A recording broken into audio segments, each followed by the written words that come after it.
Hallo dir, Leute und Servus zu einer neuen Folge von Minecraft mit Mur. Ich seht's gerade da, meine Eisenfarm. Ich weiß auch nicht, was ich genau davor gesprochen habe. Irgendwie haut die nicht so, wie ich gemeint hätte. Also es spawnen überall die Eisengolems, aber irgendwie wird dieses Fensterding da weg kaputt. Wir haben es eigentlich genauso gemacht, wie man es vorgestellt hätte, aber irgendwie wird das weg kaputt.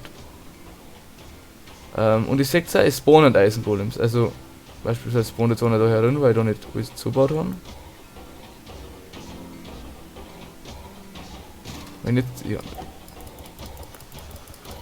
Gut. Ich blende euch einfach mal ein, was jetzt da 1,5 Stunden lang da haben. Nein! Hat mich der gekillt, scheiße.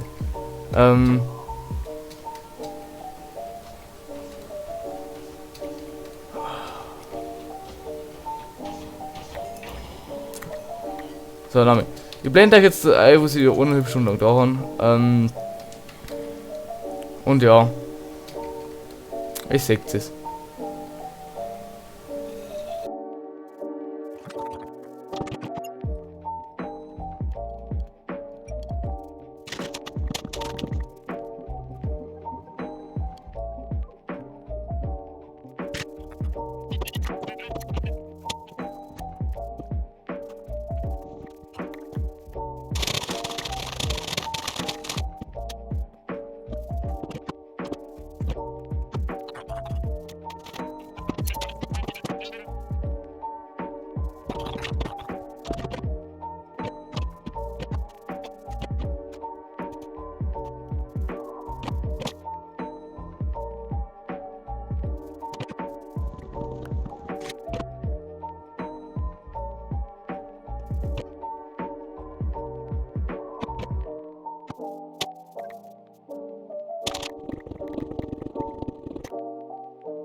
Da sind wir wieder.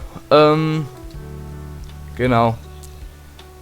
Ich muss mich noch mal informieren. Ich möchte jetzt auch nicht allzu lange da umeinander da, wirklich, weil jetzt ist jetzt fast schon 2 Stunden am PC. Irgendetwas hat da wieder nicht hingehauen, ich weiß es auch nicht. Lasst auf jeden Fall ein Like und ein Abo da. Und wir sehen uns in der nächsten Folge wieder. Ciao.